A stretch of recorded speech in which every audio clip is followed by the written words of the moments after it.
কে কি নাম তাদের? কি নাম গো? শাহরুখ খান, সলমান খান, আমির খান, পান খান, চা খান, ভাত খান, সব খান। হারামখোররা মুসলমান নামে, কিন্তু এরা নামের কলঙ্ক মুসলমানদের। কি বলছেন আপনারা বলুন, কলঙ্ক কিনা?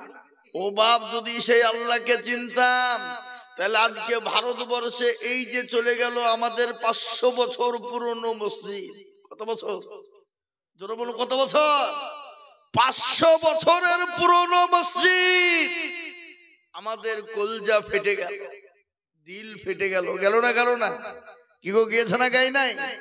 কিন্তু আজকে ক্ষমতার বলে, কলমের বলে, গদির বলে, এ বাবজি পুলিশ প্রশাসনের বলে আজকে আমাদের দীর্ঘ 500 বছরের মসজিদকে যারা কেড়ে নিল, ওরা মনে করছে আমরা বিরাট হয়ে গেলাম। কি না হয়ে গেলাম? আরে বাবা, মসজিদের কেড়ে নিয়ে কেউ মন্দির কেন? বাড়ি বানাও, গির্জা বানাও, যাই বানাও, মসজিদ তো মসজিদই থাকবে। ঠিক না বেটি? জোরে বলুন, ঠিক কিনা? জোরে বলুন। ভারতবর্ষের সংবিধান শুনলেন?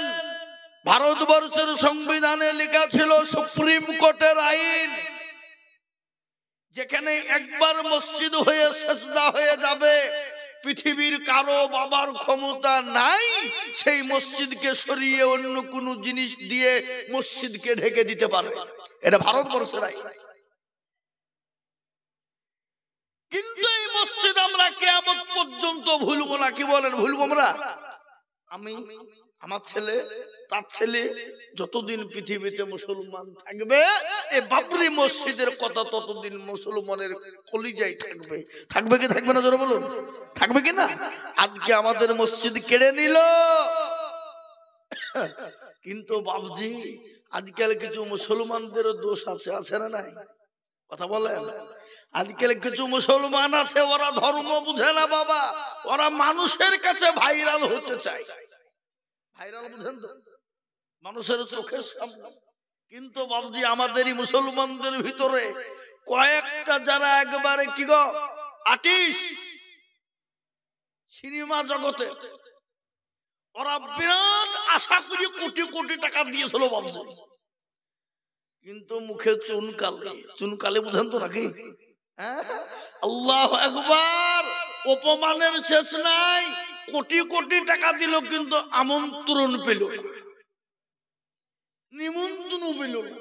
এ বড় দুঃখের কথা। কে কি নাম তাদের? কি নাম গো? শাহরুখ খান, সলমান খান, আমির খান, পান খান, চা খান, ভাত খান, সব খান। হারামখোররা মুসলমান নামে, কিন্তু এরা নামের কলঙ্ক মুসলমানদের। কি বলছেন আপনারা বলুন, কলঙ্ক কিনা? মুসলমান নামে কলঙ্ক। তাই বলে অন্য ধর্মকে আমি ছোট করছি না। তোমার ধর্ম তোমার কাছে, আমার ধর্ম আমার কাছে। লাকুম দীনুকুম ওয়ালিয়া দীন। আমরা কোন ধর্মকেই ছোট করি না। কেন? ইসলাম বলেছে কোন ধর্মকে ছোট কেন? তুমি কোন ধর্মকে গালি দেবা, সে তোমার আল্লাহকে গালি দিয়ে দেবে। তুমি কোন ধর্মের গুরুকে গালি দিবে, সে তোমার নবীকে গালি দিয়ে দেবে। দেবে কি দেবে না? জোরে বলো। সুতরাং কোন ধর্মকে আমরা ছোট করি না। কিন্তু হক কথাটা না বললেও বাবুজি হবে না। হক কথা বলতে হবে না, হবে না? জোরে বলুন। এই মুসলমান, আজকে বাবরি মসজিদের পাশে আর জায়গা ছিল না, সেখানটা নিয়ে মন্দির কর, কোনো ব্যাপার নাই। কিন্তু মসজিদকে ভেঙে দিয়ে মন্দির করতে হবে, এটা তাদের ক্ষমতার লড়াই, ক্ষমতা দেখায়। কিন্তু বাবুজি ওই মসজিদ মুসলমান ভোলেনি। যতদিন পৃথিবীতে মুসলমান থাকবে ততদিন বাবরি মসজিদের কথা মনে থাকবে। বলুন ইনশাআল্লাহ, যারা বলুন ইনশাআল্লাহ।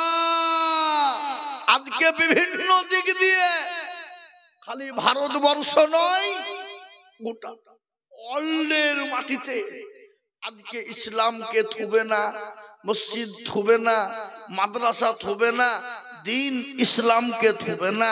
কিন্তু বুঝি বাবুজি শোনা, ইসলাম এবং দিনের মালিককে, জোরে বলুন কে? আল্লাহ বলেছেন ইসলামের মালিক আমি। কিয়ামত পর্যন্ত ইসলামকে মিটানো অত সহজ নয়। আজকে গোটা ওয়ার্ল্ডের মাটিতে আজকে চাইছে ইসলামকে রাখবো না, কিন্তু ইসলামের মালিক তো অন্য কেউ নয় বাবা। এই দুনিয়ার কলিমুদ্দিন সলিমুদ্দিন ইসলামের মালিক নয়। ইসলামের মালিক হলেন তিনি হলেন ইউসাব্বিহু লিল্লাহি মা ফিস সামাওয়াতি ওয়া মা ফিল আরদ, যিনি আসমান এবং জমিনের মালিক। আসমান জমিনের মালিক কে? জোরে বলুন কে? এই রাতের মালিক কে? দিনের মালিক আল্লাহ। যদি কিয়ামত পর্যন্ত এই রাতকে রাত করে দেয়, পৃথিবীর এমন কোন কলিমুদ্দিন সলিমুদ্দিন রহিমউদ্দিন নাই যে তার বাবার ক্ষমতা আছে দিন এনে দিতে পারবে? জোরে পারবে? আল্লাহ যদি কিয়ামত পর্যন্ত দিনকে দিন রেখে দেয়, পৃথিবীর এমন কোন কারো বাবার দিন নাই যে তার জন্য রাতটা এনে দিতে পারে। তার জন্য আল্লাহ বললেন ইন্নাদ দীনা ইনদাল্লাহিল ইসলাম, আমার কাছে একটাই ধর্ম, সে ধর্মটার নাম হলো ইসলাম।